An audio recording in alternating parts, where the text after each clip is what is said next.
Bonjour. Aujourd'hui, nous allons voir une autre façon d'utiliser les transistors. Donc, jusqu'à présent, nous les avons vus en montage essentiellement émetteur commun, donc en système amplification.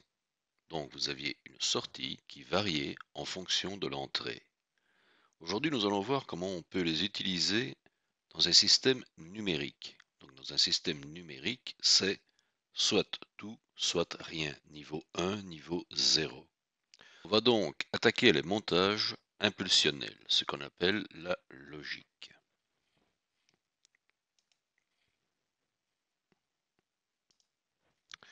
Donc on peut utiliser les transistors en mode numérique, tout rien, autrement dit en saturé bloqué. Donc l'état logique, on peut l'écrire 0 ou 1, on peut l'écrire low, high, niveau logique haut, niveau logique bas, état haut, état bas. Tout ça est absolument équivalent. Commençons par le plus simple, ce qu'on appelle une porte note. C'est ce qu'on appelle un inverseur logique. Donc il est parfois nécessaire d'inverser un signal. C'est-à-dire si vous avez un 1, on sort un 0. Si vous rentrez un 0, on sort un 1. Vous avez ici le symbole de l'inverseur logique. À chaque fois que nous aurons un symbole avec cette petite boule en sortie, ça veut dire que c'est le contraire du symbole. Donc ici, le symbole que nous avons est un symbole amplificateur ou tampon. Ceci veut juste dire que la sortie sera le contraire de ce que fait normalement ce symbole. Et vous avez en dessous le schéma à base de transistors pour faire ceci. Donc nous avons un transistor et nous avons une alimentation, donc VCC qui est ici, et la masse qui est donc ici, donc la référence. Donc c'est exactement la même chose que si vous aviez deux rails, un au-dessus, un en dessous, avec entre les deux VCC entre ces deux points. Une résistance pour limiter le débit. L'entrée se fait ici, la sortie se fait ici. L'entrée se fait ici, la sortie se fait ici. Dans la représentation symbolique, on ne met pas les alimentations. Vous avez juste l'entrée et la sortie. Alors, comment fonctionne ceci? Tension d'entrée. Imaginons que vous ayez une tension nulle en entrée, donc un 0. Si vous avez un 0 ici, votre transistor est bloqué.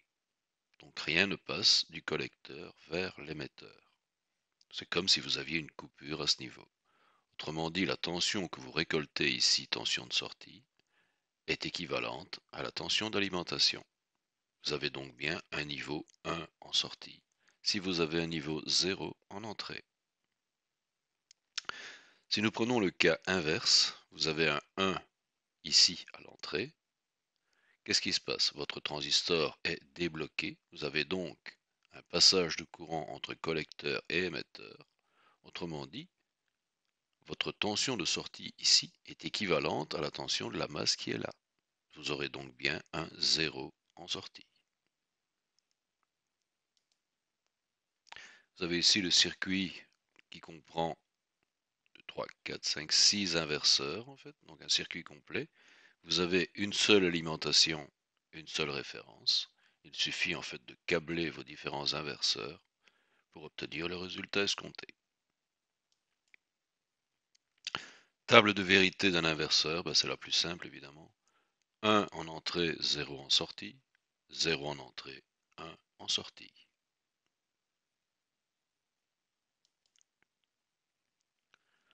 Deuxième, une porte AND, donc une porte et.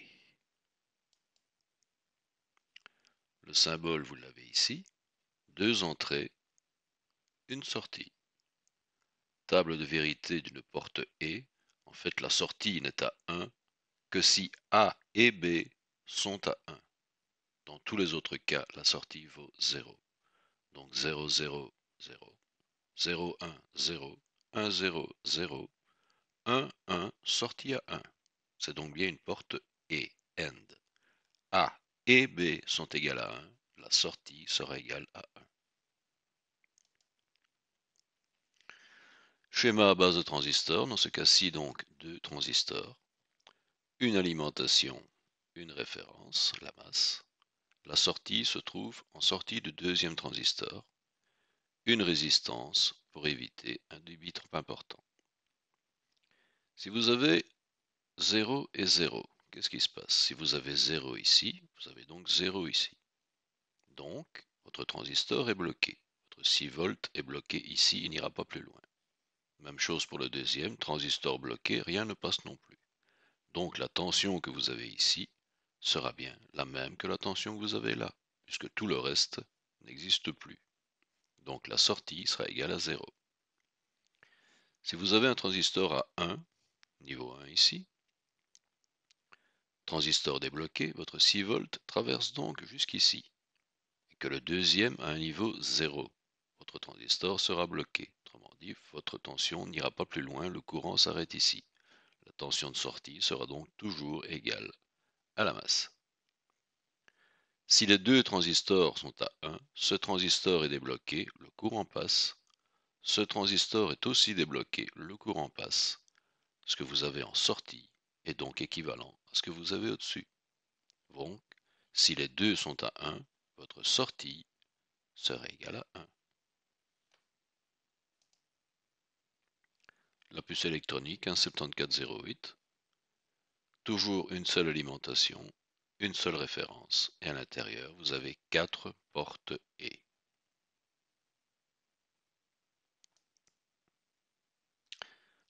Suivant la porte OR, la porte OU. Symbole d'une porte OU.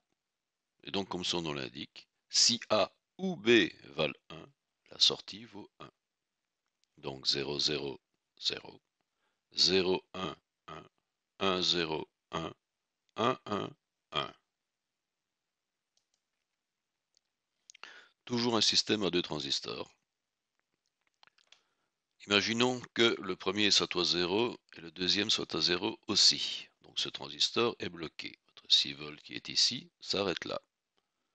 Pour le deuxième, il est bloqué aussi, il s'arrête là. La sortie est donc directement reliée à la masse. Votre sortie vaut 0. Si le premier vaut 1, le deuxième 0. Donc celui-ci est débloqué, votre 6 volts passe et se retrouve directement en sortie. Donc votre sortie vaut bien un niveau 1. Si maintenant celui-ci est bloqué et l'autre est à 1, donc ici rien ne passe, celui-ci est débloqué, le courant passe et se retrouve en sortie. Votre niveau est donc bien égal au niveau d'alimentation. Votre sortie est à 1. Si les deux valent 1, le courant passe ici aussi. Votre niveau de sortie est bien égal à 1 aussi.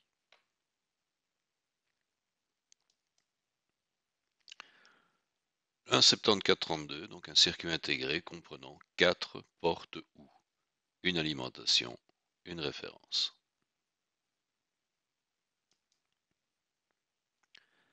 La porte nord. Nord, c'est donc le contraire de OR. C'est une non-OR. Comme je le disais au début, c'est donc un symbole de porte OR auquel on ajoute une petite boule en sortie, qui veut donc dire que c'est le contraire de ce que fait ceci en général. Donc la table de vérité serait exactement le contraire de celle d'une porte OR. 0, 0, 1, 0, 1, 0, 1, 0, 0, 1, 1, 0. Dans le cas d'une porte OR, c'était exactement le contraire. Donc, toujours schéma du circuit, la différence est qu'en fait la sortie se prend en haut, au-dessus des transistors et non pas en dessous. Donc vous avez la table de vérité qui est ici, 0, 0, sortie 1. Donc ce transistor est bloqué, celui-ci aussi. Votre courant ne peut donc pas passer ici et ne peut donc pas passer là. Votre sortie, en fait, est reliée directement à l'alimentation. Donc votre sortie sera à 1. 0, 1. 0, ce transistor est bloqué. Celui-ci est à 1. Celui-ci est bloqué donc. Votre alimentation s'arrête là. Par contre, le suivant est à 1, donc passant. Donc, votre sortie est directement reliée à la masse. Votre sortie vaut donc 0. 1, 1. Celui-ci est passant, celui-là est passant aussi. Le courant passe donc à travers. Il passe à travers ici aussi.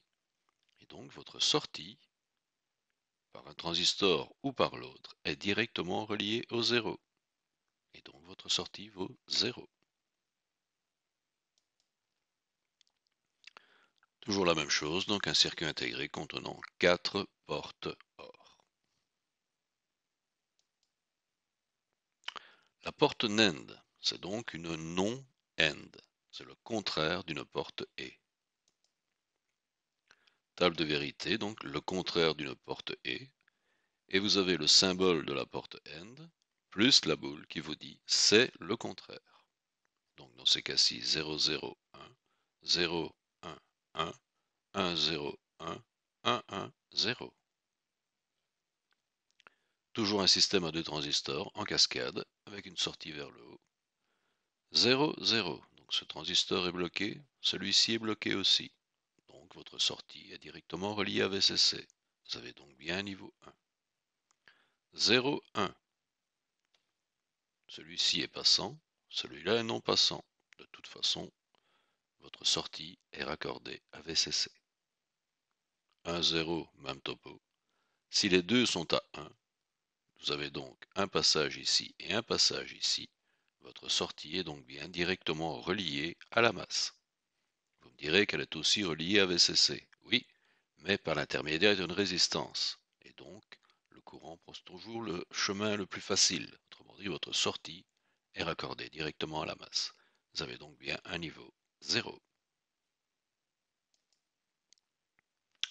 Le 7400, probablement un des circuits les plus utilisés, 4 portes NAND dans un circuit avec une alimentation et une masse. Faisons un bref passage dans la logique séquentielle. Dans la partie précédente, nous avons vu que la logique combinatoire, c'est-à-dire que le niveau de sortie ne dépend que du niveau des entrées. Donc, si vous prenez une porte AND, si A et B sont à 1, la sortie est à 1, ça ne dépend de rien d'autre. En logique séquentielle, le niveau de sortie dépend aussi du niveau passé des entrées. Nous allons en voir un, ce sont les bascules monostables. Dans une bascule monostable, vous avez un seul état stable. Au bout d'un certain temps, t, ces bascules repassent sur l'état stable.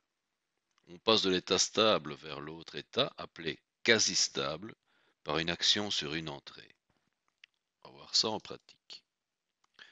Voici ici une bascule monostable qui est composée à partir de deux portes NOR qui elles-mêmes, souvenez-vous, sont composées de transistors. Vous avez une constante de temps qui est fixée par RC. RC. Augmenter la valeur de R ou de C revient à augmenter la constante de temps, et donc le temps de retour à l'état stable.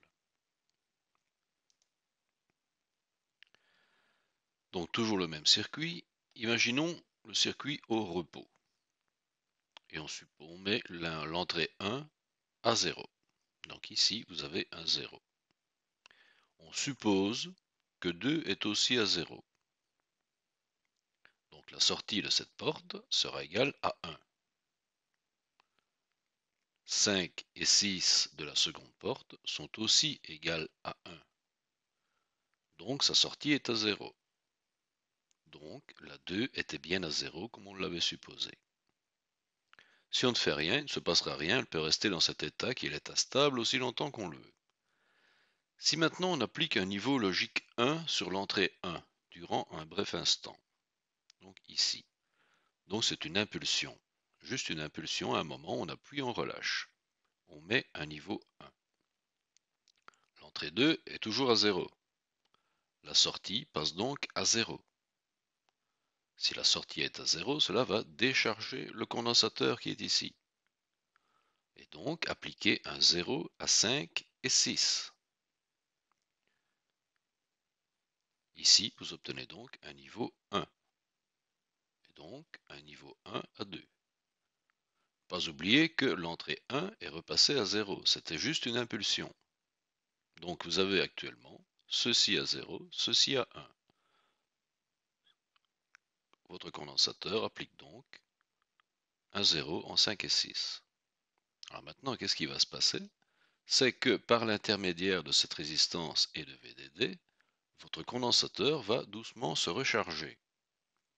À partir du moment où il atteint un niveau 1, où il s'est rechargé, vous appliquez un niveau 1 en 5 et 6, sortie 4 revient à 0, et donc votre bascule rebascule dans un état stable.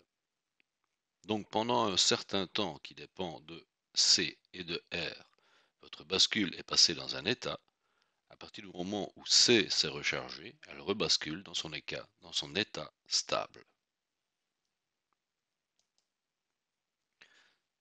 En fait, ce genre de bascule existe dans un seul circuit, un 555, qui, câblé de cette façon, donc avec une alimentation, une masse, le R et le C que vous choisissez suivant la constante de temps que vous voulez.